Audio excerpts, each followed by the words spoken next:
texto que nós acabamos de ler aqui, para você entender a história de Neemias. Quando ele chegou e fez toda a organização, convidou lá os judeus, os amigos, as pessoas que acreditavam na palavra dele, e ele disse: gente, a primeira coisa que nós temos que fazer, vamos começar consertando as portas e as torres, para que nós possamos dar segurança e podemos dar tranquilidade ao povo que está dentro de Jerusalém.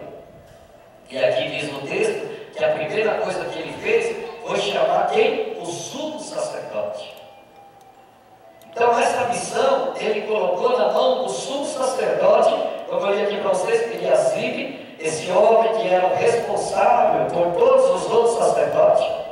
Se você olhar, por exemplo, para o catolicismo, é como se fosse o Papa. Se você olhar para uma igreja evangélica, é como se fosse o pastor presidente, que é o nosso caso aqui, ou então o bispo, que é um cargo que equivale à mesma posição. Ou seja, é um líder de pastores, um líder de sacerdote, um líder de padre, para que você entenda um pouquinho aí. Então já coloquei um responsável que tinha visão, que tinha liderança e que tinha a direção de Deus para mexer numa porta que era tão importante, que era a porta das ovelhas. Por isso que Deus me deu a revelação da portas abertas. Porque Deus vai abrir portas, que às vezes a pessoa pensa que porta aberta é porta de emprego. Não é só isso, irmão. Existem centenas de revelação em cima de portas que Deus está falando. Eis que diante de ti coloquei uma porta em que ninguém pode fechar. E muitas vezes quando vê na mente de pessoas que não têm essa revelação, que eu vou passar aqui agora, ela pensa que é uma porta de emprego, ela pensa que é uma porta de um carro, ela pensa que é uma porta de uma casa. E nem sempre é isso aí. Mas estou dizendo que também não pode ser isso, porque quando Deus fala, Ele cumpre a sua palavra profética. Então só um resumo, a gente vai estar falando outras reuniões sobre isso aí.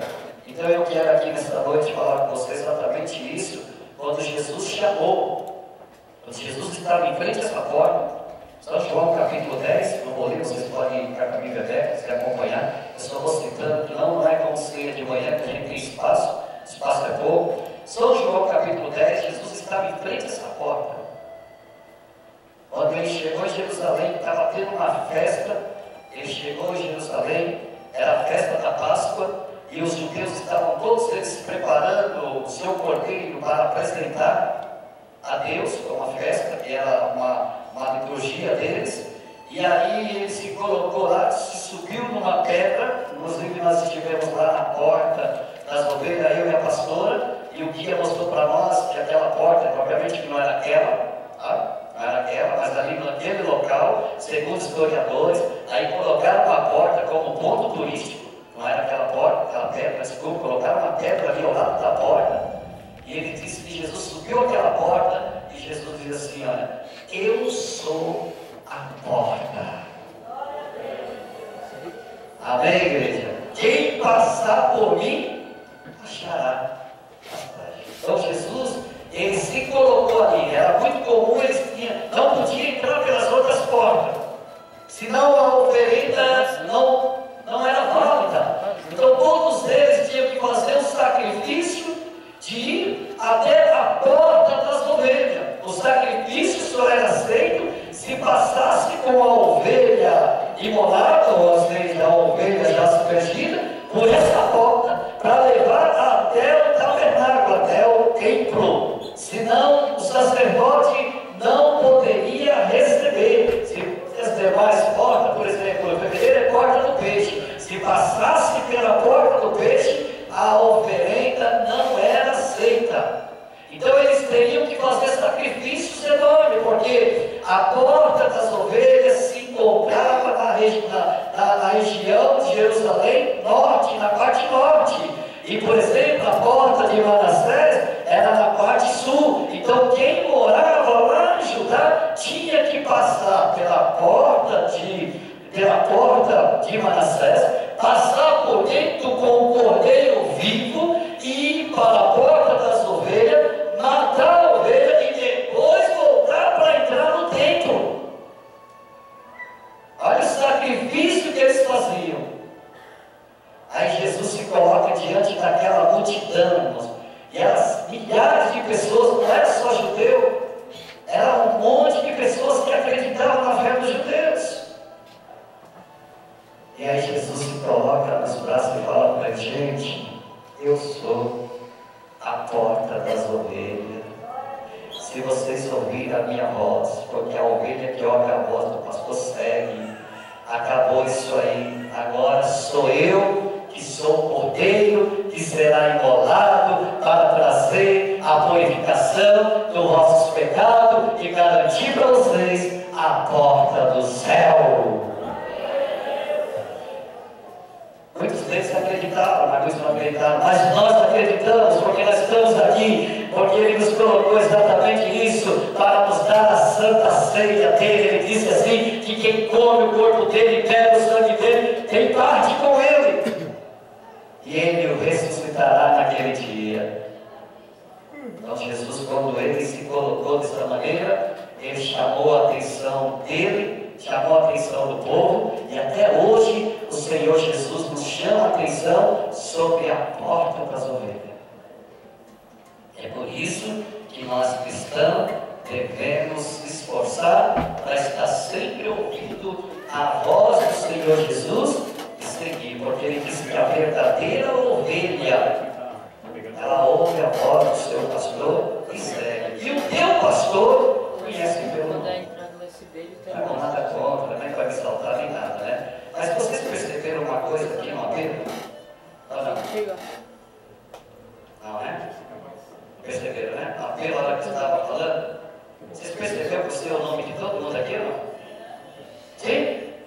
Porque às vezes eu falo que eu estou de madrugada orando, muitos não acreditam, mas eu oro um por um. E eu tenho o nome de todo mundo, eu sei todo mundo aqui, são 160 membros. Obviamente que muitos que estão aqui estão viajando. Mas eu sei o nome de todos eles. Jesus falou isso aqui, não estou me exaltando, tá? Eu, como pastor, eu tenho nunca essa obrigação de conhecer pelo menos o nome da ovelha. Vocês concordam ou não, irmão? Você fala que a igreja é pequena, então é óbvio, a igreja é pequena, pelo menos tem pastor que a igreja é muito menor e sabe o nome. É a obrigação do pastor? É, a Bíblia fala que o pastor é que vela pelas suas ovelhas. Vai obedecer os nossos pastores, porque ele dará um conta. Não adianta eu chegar e vai orar, Senhor, abençoa todas as mulheres da Cristo da Esperança. Deus não ouve essa oração minha. Olha, eu pedi vocês, mas a minha não. Abençoa todos os homens da igreja, todos os jovens da pessoa. Deus não ouve e não responde essa minha oração. Se eu empurrar Deus com a barriga, Deus me empurra também. Então, eu como pastor, é aquilo que Jesus falou. O verdadeiro pastor, ele fala com a ovelha ouve a voz dele, e ele conhece a ovelha pelo nome. Vamos aplaudir o Senhor Jesus para a vida do seu pastor.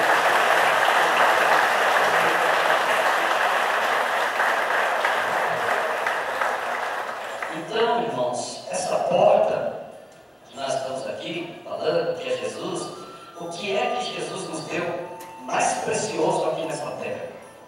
Tem muitas pessoas que falam, é a salvação. Não foi Jesus que nos deu a salvação. É porque eu ia escola, né? Lembra da verdade? Quem nos deu a salvação foi quem?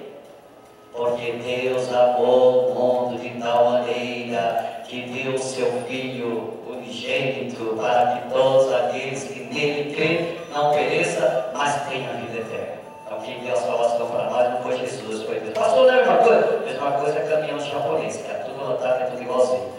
Jesus é um, o Espírito Santo é outro, e Deus é outro. Para você aprender o que eu vou pregar aqui, você entender isso aí.